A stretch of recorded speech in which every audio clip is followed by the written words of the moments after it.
What games come to mind when I say the word survival? You probably think of games like DayZ,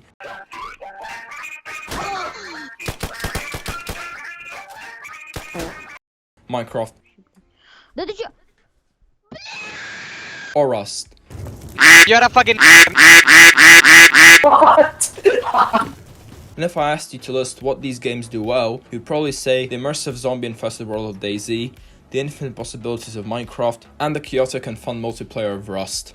Despite the common theme of an open-world survival game, all three of these games are very different from each other. However, what if I told you that there is a game which combines all three of the games above together into one, and with the added bonus of being free? Well, this game does exist, and it's called Unturned.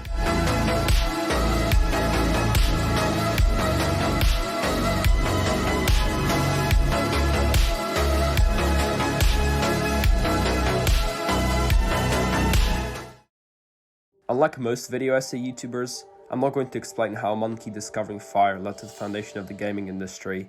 Instead, I'm going to discuss the brief history of Unturned. Many people assume that Unturned is a Roblox game based on its graphics, which is a completely valid claim, as Unturned did start as a game on Roblox known as Dead Zone. This game was developed by Nelson Sexton at just 16 years old and with limited coding knowledge. Regardless, the game grew to be quite popular on Roblox, popular enough for Nelson to start working on a sequel, which would never be completed as the Roblox engine would break the game through updates. However, the final nail in the coffin was a hacker leaking the game files, causing clones of Dead Zone to spring up all over the Roblox website. Nelson was pissed off enough to leave the sinking ship of Dead Zone and move on to make a separate game in a far more reliable and powerful engine, Unity. He then began work on Unturned 1.0 using the knowledge he gained whilst developing Dead Zone, and when it was finally done, the game was pretty shit. So, Nelson began working on Unturned 2.0. When complete, this game would send the groundwork for the Unturned we know today, and is known to be the old school version of Unturned by its community. However, this game was also pretty shit. The game had a good multiplayer and garnered a small but loyal fan base, however it still felt very unpolished, which Nelson would soon change. In late 2014, a radio tower in the game began flashing Morse code, which when deciphered by the players, said Operation Maple Leaf. This was the codename for the next version of Unturned, Unturned 3.0, which is the current overhauled version of today, released in late 2014. Okay, now that we got the history out of the way, let's actually talk about why the game is so good.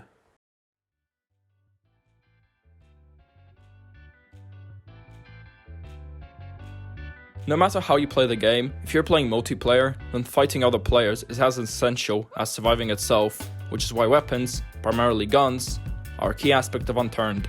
Just like the maps, the guns correspond to their respective country of origin, with American guns found on Washington, Russian guns found on Russia, and white flanks to surrender found on France. Just like the variety of maps, Unturned has a vast arsenal of guns, ranging from pea shooters like the nail gun and paintball gun, to alien rail guns, and everything else in between.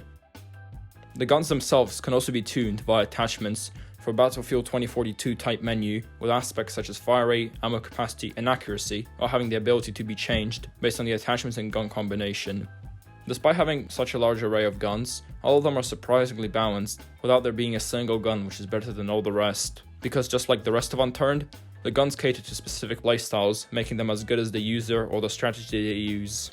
So a gun like the Dragon Fang will appeal to raiders, the Maple Strike to PvPers, and high damage snipers like the Echo, appealing to, you guessed it, raiders, as sniping is pretty much pointless in Unturned.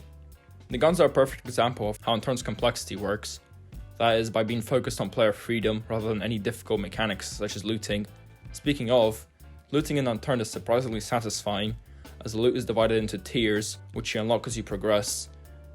This way, you don't just spawn in and have the chance to find one of the best guns in the game before you even kill a zombie.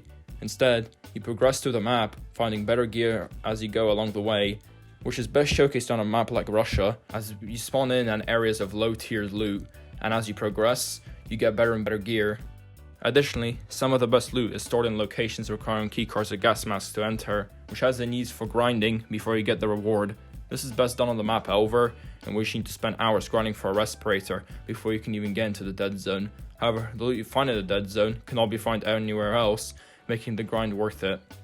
The time-consuming nature of the grind for loot is what makes PvP so fun on multiplayer servers, as it's a constant gamble of either massive gains if you kill someone who spent hours grinding, or a massive loss of the gear you spent hours grinding. This is the dilemma found in pretty much every survival game, but the common solution to this issue is base building.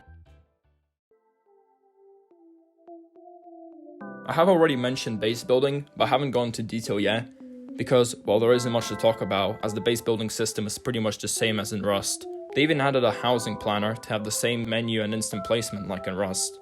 Despite the obvious similarities, like the types of floors, Unturned's base building is significantly more simple than Rust's, only having 3 types of materials to build the base from, being wood, metal, and brick, and very simple electrical components, mostly sentries and power generators. Since there isn't much to talk about regarding base building, let's move on to the opposite of building: raiding.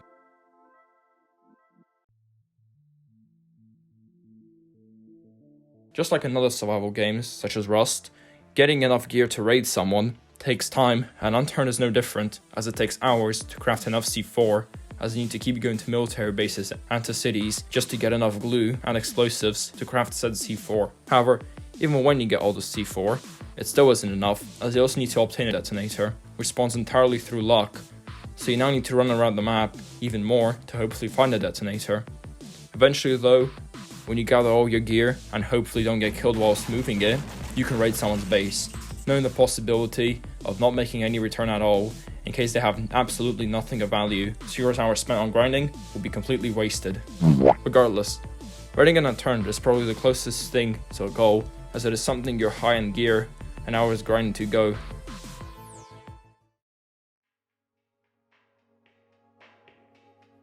Before I dive into anything else, I need to thank the studio, Smartly Dressed Games, for consistently updating the game ever since its inception. I know I called it a studio, but it's hardly that, considering it only consists of one man, Nelson Sexton. Nelson has been working on Unturned since 2013, and has been constantly patching, polishing, and improving the game ever since. Nelson made Unturned into a game which caters to pretty much everyone through its simplistic art style but complex internals, which is enough for me to spend close to 200 hours on the game. Additionally, Nelson does something few developers have the balls to do, that being prioritizing the well-being of the game over what the players want, which is important when it comes to game-breaking changes, such as changes to recoil and perspectives, which help culminate to an experience anyone can enjoy, be it through single player, My plan is that I will be pilot. multiplayer, roleplay, or any other modded game mode. Nelson gave us both a game and a canvas to create the perfect survival experience, which is why I believe that Unturned is by far the best free survival game, if not one of the best survival games in general. I like games like Tarkov and DayZ, which are plagued by hackers. I have never ran into a cheater in my 200 hours of Unturned, something which can't be said about the other games I have with comparable playtimes. I think that Nelson is one of the most underrated indie game developers out there, as for many years, he has been making consistent updates without fail and has remained motivated for the entire journey of Unturned.